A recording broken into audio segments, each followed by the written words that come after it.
ഇത് എൻ്റെ കയ്യിലിരിക്കുന്ന ബ്ലാത്താങ്കര ചീര എന്നുള്ളൊരു വെറൈറ്റിയാണ്. ബ്ലാത്താങ്കര ചീര ഇന്നൊരു കർഷകൻ ഇന്ന് കൊണ്ടുവന്നുള്ളതാണ് ഇതിന് എന്ത് ചെയ്യാൻ പറ്റുമെന്നുള്ളത് ചോദിച്ചത്. ഈ ഇലയുടെ മുകളിൽ നിറയെ പുള്ളിക്കുത്തുകളാണ് ഇലയുടെ മുകളിൽ സുതാര്യമായ പുള്ളിക്കുത്തുകളാണ്. ഇത് റൈസറ്റോണിയ സൊളാനി എന്ന് പറഞ്ഞിട്ടുള്ള ഒരു കുമിളുകൾ ഉണ്ടാക്കുന്ന ഒരു പുള്ളിക്കുത്തുകളാണ്. ഇത് സാധാരണ രീതിയിൽ ചുവന്ന ചീരയിലാണ് ഈ പുള്ളിക്കുത്തുകൾ വരാറുള്ളത്. സമ്മർ മാസങ്ങൾ, അതായത് ഉണക്ക മാസങ്ങളിൽ ഈ പുള്ളിക്കുത്തുകൾ വരാറില്ല. വർഷക്കാലങ്ങളിലാണ് കൂടുതലും ഈ രോഗം വരുന്നത്. ഇതിൻ്റെ ഒരു മുഖ്യമായിട്ടുള്ള കാരണം എന്ന് പറഞ്ഞു കഴിഞ്ഞിട്ടുണ്ടെങ്കിൽ വെള്ളം നനയ്ക്കുമ്പോൾ അതിന് ജലസേചനം നടത്തുമ്പോൾ സ്പ്രിങ്ക്ലർ ഉപയോഗിക്കുന്ന തോട്ടത്തിലാണ് ഈ ഒരു കർഷകൻ, ഇന്ന് 2 കർഷകരാണ് ഈ വിഷയം പറഞ്ഞു വന്നത്. ഒരു കർഷകനോട് ചോദിച്ചപ്പോൾ അവർ സ്പ്രിങ്ക്ലർ ഉപയോഗിച്ചിട്ടാണ് നനയ്ക്കുന്നത് ഒരു കാര്യം. രണ്ടാമത്തെ കൃഷിക്കാരൻ ഫോട്ടോ കാണിച്ചപ്പോൾ കഴിഞ്ഞ മാസം ഉണ്ടായിരിക്കുന്ന മഴ ശക്തിയോടുകൂടി ഇലകളിൽ വന്നതാണ്, ഈ പുതിയ ഇലകൾക്ക് കാണുന്നില്ല. അപ്പോൾ നമുക്ക് തന്നെ പ്രത്യേകമായിട്ട് അതൊന്ന് വേർതിരിച്ചറിയാം. ഈ വെള്ളം സ്പ്ലാഷ് ചെയ്യുമ്പോൾ, ഇപ്പോൾ പ്രത്യേകിച്ച് ഇപ്പോൾ മഴക്കാലങ്ങളിൽ വെള്ളം സ്പ്ലാഷ് ചെയ്യുമ്പോൾ അതിൻ്റെ മുകളിൽ വെള്ളത്തുള്ളികൾ വീഴുമ്പോൾ ഈ രോഗം വരുന്നതിനുള്ള എല്ലാ സാധ്യതകളും ഉണ്ട്. മഴക്കാലത്താണ് കൂടുതൽ വരുന്നത്.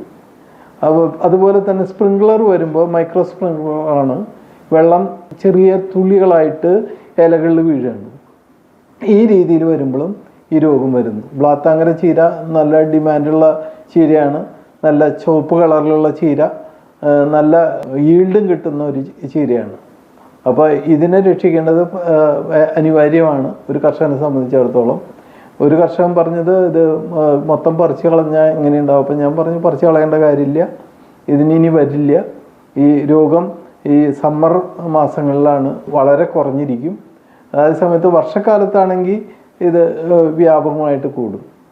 അപ്പം ഇതിന് പ്രത്യേകമായി ശ്രദ്ധിക്കാനുള്ളത് ചുവപ്പ് ചീരകളിൽ കൂടുതലായും നമുക്ക് ചെറിയ ചാലുകൾ വഴിക്കോ അല്ലെങ്കിൽ നേരിട്ടോ അതിൻ്റെ കടക്കിൽ വെള്ളം എത്തുന്ന രീതിയിൽ നനച്ചു കൊടുക്കുക. ഇലയുടെ മുകളിൽ വെള്ളം തട്ടാത്ത രീതിയിൽ നനയ്ക്കുകയാണ് ഏറ്റവും അഭികാമ്യമായിട്ടുള്ളത്.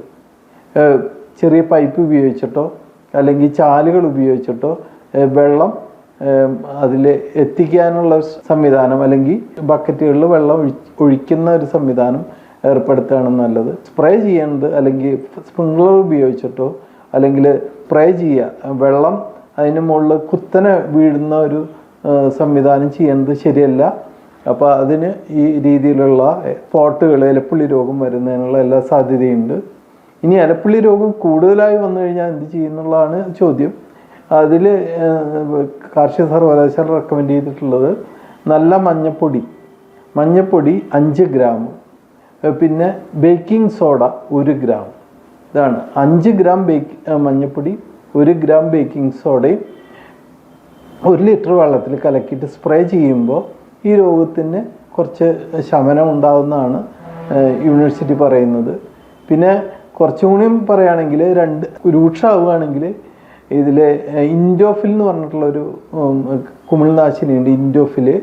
അത് 2 ഗ്രാം, അത് ചാണകവെള്ളത്തിൽ കലക്കിയിട്ട്, അത് 1 ലിറ്റർ ചാണകത്തിൽ ഒരു 30 ഗ്രാം ചാണകം കലക്കിയിട്ട് അതിലേക്ക് 2 ഗ്രാം ഇൻഡോഫിൽ മിക്സ് ചെയ്തിട്ട് അത് അരിച്ചെടുത്തിട്ട് സ്പ്രേ ചെയ്യണം. ഇതിന് ഒരു പ്രത്യേകത ഉണ്ട്. സ്പ്രേ ചെയ്ത് കഴിഞ്ഞാൽ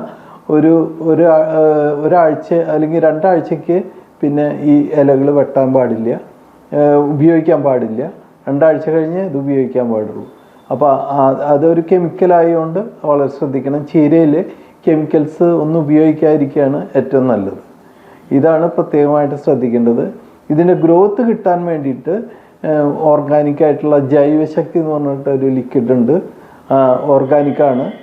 ചാണകത്തിൽ നിന്ന് കിട്ടുന്ന ഹ്യൂമിക് ആസിഡ്, ഫൽവിക് ആസിഡ്, അതുപോലെ തന്നെ സോയാബീനിൽ നിന്ന് കിട്ടുന്ന അമിനോ ആസിഡ്, പിന്നെ കടൽപ്പായൽ നിന്ന് കിട്ടുന്നതായ സീവീഡ് എക്സ്ട്രാക്ട്, ഇതെല്ലാം ചേർന്നിട്ടുള്ള ഒരു മിശ്രിതമാണ് ജൈവശക്തി. അത് 5 മില്ലി 1 ലിറ്റർ വെള്ളത്തിൽ കലക്കിയിട്ട് സ്പ്രേ ചെയ്ത് കഴിഞ്ഞിട്ടുണ്ടെങ്കിൽ ഇലകൾക്ക് വീതി കൂടും, അതുപോലെ തന്നെ നല്ല ഗ്രോത്ത് കിട്ടും, നല്ല കളറ് കിട്ടും. അത് പ്രത്യേകം ശ്രദ്ധിക്കുക. അപ്പോൾ ഇതിനെക്കുറിച്ചിട്ടുള്ള നിങ്ങളുടെ സംശയങ്ങളും ഇതിനെക്കുറിച്ച് കൂടുതൽ അറിയുന്നതിന് എൻ്റെ ഫോൺ നമ്പർ ഇതോടൊപ്പം ഇതിൻ്റെ ഡിസ്ക്രിപ്ഷൻ ബോക്സിൽ കൊടുത്തിട്ടുണ്ട്. അത് നിങ്ങൾക്ക് നേരിട്ട് വിളിക്കാവുന്നതാണ്.